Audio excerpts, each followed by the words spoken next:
Mariano Oberlin con nosotros. Hola Mariano, ¿cómo estás? Buenas noches. ¿Cómo estás, Petito? Bien, buenas noches. Bueno, trabajando en el barrio de siempre. Seguimos ahí en el barrio haciendo lo que podemos. Haciendo siempre lo que podemos. ¿Cómo sigue la situación social? Bueno, todos conocemos que ha aumentado la pobreza, que se sigue pauperizando lo social. ¿Qué se hace al respecto? Sí, bueno, estamos siempre hablando de un barrio que viene padeciendo una situación de pobreza estructural. ¿No? Claro, Müller, Maldonado, y hay 6 villas alrededor, ¿no? De pobreza estructural que desde hace muchos años, ¿no? Pero la verdad es que con la crisis es como que se ha agravado un poco eso, con todo lo que ese agravamiento después acarrea, ¿no? En términos sociales, económicos, de exclusión, ¿no?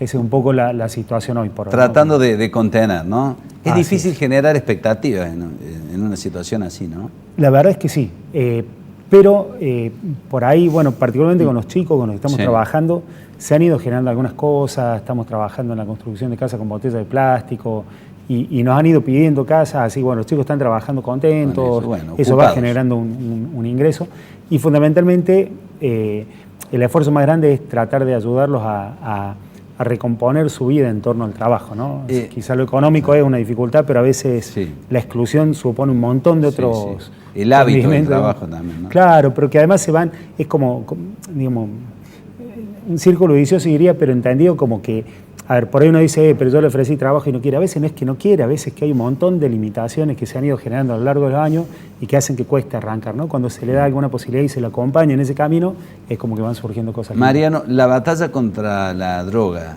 contra el flagelo de la droga, ¿sigue siendo desigual? Sí, sin duda, absolutamente desigual, ¿no? Porque, a ver, es una maquinaria muy grande, ¿no? Uno sospecha que hay complicidades desde un montón de lugares, que no es solo el que vende ahí en el barrio, sino que hay todo un entramado que permite que la droga pase la frontera, que llegue hasta ahí, que se pueda vender, o sea, uno sospecha que hay un montón de complicidades que no me animo ya a decir quiénes podrían ser porque no tengo ninguna prueba, pero el sentido común te dice que es imposible que sea una persona sola, más allá de lo que a veces alguna gente del barrio también cuenta y con nombres y todo, pero como no tengo prueba no me animo a decir, pero sí que uno sospecha por sentido común que hay complicidades mucho más allá del barrio y de quienes incluso manejan puntualmente el tema de la droga, ¿no? Alguna vez dijiste que si de repente se sacaba este flagelo de la droga, si mágicamente desapareciera, hasta desaparecería la maquinaria o el engranaje económico que gira en torno a un barrio, el consumo, ¿no? De mercadería, yo creo que la venta de comida. Exactamente, si no se generan alternativas a esto, en primer lugar, para poder, digamos, contrarrestar un poco todo esto que viene provocando el narcotráfico como oportunidades laborales para mucha gente, de ingresos, en primer lugar para contrarrestar eso, ¿no? Pero además porque si de golpe, esto que vos decías, se pudiera suprimir todo eso, y hay un montón de gente que vive en el barrio y que mueve una monedita con eso y que es la que después va al almacén a comprar, a la carnicería, a la verdulería, y el verdulero, el carnicero, no tiene nada que ver con el narcotráfico, pero esa plata circula en el barrio. Entonces, si no buscamos económicamente generar alternativas serias, sustentables y, por supuesto, honestas, transparentes, lo otro es como muy complejo, ¿no? Mariano, te habíamos invitado para hablar de una estadística que hizo el CONICET, de una encuesta que hizo el CONICET, que marca que ha disminuido de una manera importante la cantidad de fieles católicos. ¿Qué crees que ha pasado? ¿Cuál es tu hipótesis o teoría al respecto, si es que la tenés?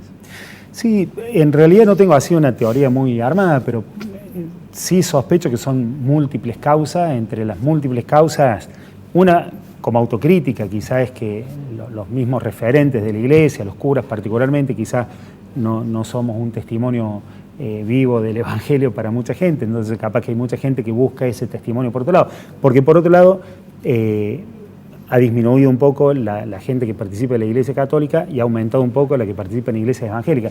Y por ahí, qué sé yo, hay gente que me ha dicho, padre, yo traigo a mi hijo a bautizar porque yo he sido católica, qué sé yo, pero bueno, yo cuando estuve mal, los hermanos de la iglesia evangélica se acercaron, me ayudaron, me sostuvieron y por eso voy a la iglesia evangélica. No, me parece que nos falta por ahí a los católicos un poco más esta dimensión comunitaria que algunas iglesias evangélicas la tienen mucho más desarrollada, ¿no?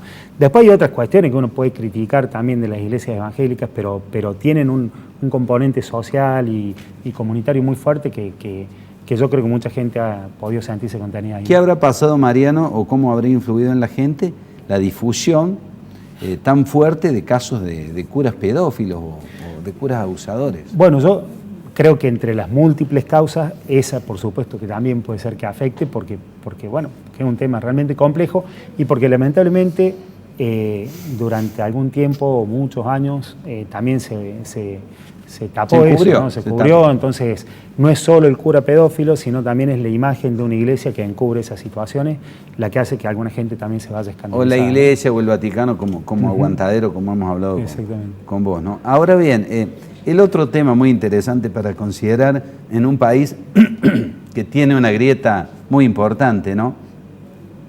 Es cómo puede ser que hayan disminuido los fieles católicos con un papa argentino. ¿La grieta habrá jugado un papel importante o preponderante aquí? Me lo preguntaba porque los macristas cuando le eligieron a Francisco dijeron, ahora este papa, este cardenal Bergoglio que estaba peleado con el kirchnerismo, los va a tener y los va a marcar con el dedo y va a llevarse bien con Macri. Y después Francisco tuvo muy buena sintonía con el kirchnerismo y no con Macri. ¿Habrá gente que por esto de la grieta habrá dejado de creer en el Papa? Bueno, yo por ahí leo algunos comentarios cuando sale alguna nota sobre el Papa, y especialmente en algunos medios particulares, sí, que por supuesto le pegan al Papa y dicen yo no vi nunca más una iglesia y qué sé yo. Coincido con esto que voy a decir, resulta que antes era el jefe de la oposición al kirchnerismo y ahora es el jefe del kirchnerismo, más o menos esa es la imagen que tiene alguna gente. Yo no me imagino al Papa levantándose todos los días y pensando qué voy a hacer hoy para inmiscuirme en la política argentina o para defender a uno.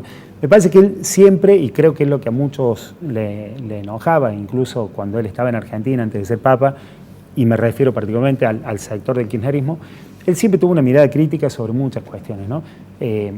Por ahí uno desde el cristianismo diría una mirada profética, de denuncia de ciertas injusticias. Lo hizo con el gobierno anterior, lo hizo con el actual y probablemente lo haga con el que venga. Yo creo que no cabe enojarse. Vos tenés buena onda con yo lo aprecio mucho, Francisco, y particularmente la gestión de Francisco. Sí, particularmente porque ha modificado muchas cosas hacia dentro de la iglesia, algunas más visibles y otras menos, con las que yo coincido absolutamente, ¿no? Digo, por ahí ha ido como haciendo mucho más sencillas algunas cosas, ha tenido mucho más cercanía con ciertos sectores sociales y no solo me refiero a sectores más humildes económicamente, sino sectores excluidos socialmente por distintos motivos. ¿No lo atribuís en principio a eso de la grieta? Puede que sí. O sea, antes estaban enojados unos, ahora están enojados otros. La cuestión que, por supuesto que muchos lo quieren mucho, pero mucha gente se termina alejando antes de un lado, ahora del otro, y bueno. Me parece que él siempre ha sido fiel a lo que ha pensado. Ahora, hay gente que cree en un Dios.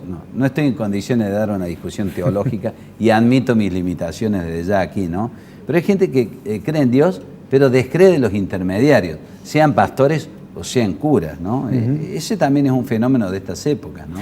Sí, igual en ese sentido yo creo que... yo leí también un comentario que hacía uno de los autores de la encuesta. Eso es evidente, digamos, en la religión, porque incluso a mí mismo mucha gente me dice, bueno, yo te banco a vos por lo que haces, pero yo no creo en los curas, ¿qué es eso? Pero me parece que eso pasa en todos los sectores sociales, ¿no? Porque... también pasa en la prensa, ¿no? Pasa en la prensa. Yo creo en el periodismo libre, pero me parece que todos los periodistas están comprados. Yo creo en los derechos laborales, pero todos los sindicalistas son una porquería. Yo creo...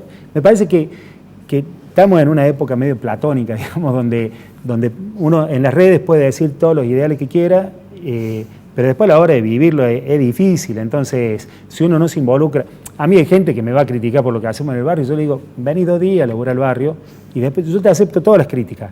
Pero hay cosas que son inviables, que ojalá las pudiéramos hacer, pero no las podemos hacer. O sea, ponemos el alma y la vida en esto y no hay forma. Entonces me parece que hay también como una mirada entre platónica e infantil respecto de muchas cosas. Entonces por ahí mucha gente termina como acomodándose a lo que cree o al modo en que quisiera que las cosas sean, pero hasta que no te involucres es difícil saber si eso es vivible o no. Entonces me parece que esto que pasa con los curas, con la iglesia en general, creo que pasa en un montón de otros aspectos sociales, ahora, de ámbitos sociales, pero que no se lo ve. En un mundo tan marketinero, tan rápido con las redes sociales, donde todo es efímero a los 2 minutos, la iglesia también se queda en el tiempo, en el modo de comunicarse, o muchos curas a la hora de dar una misa, un sermón.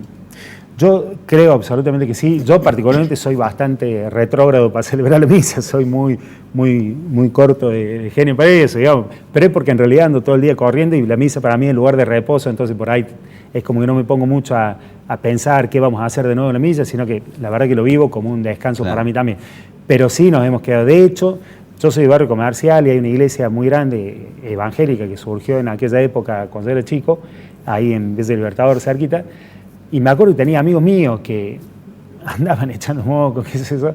Y de golpe un día aparecían cantando, que es me acuerdo puntual de una canción que pisa, pisa la serpiente, que Jesús la pisó.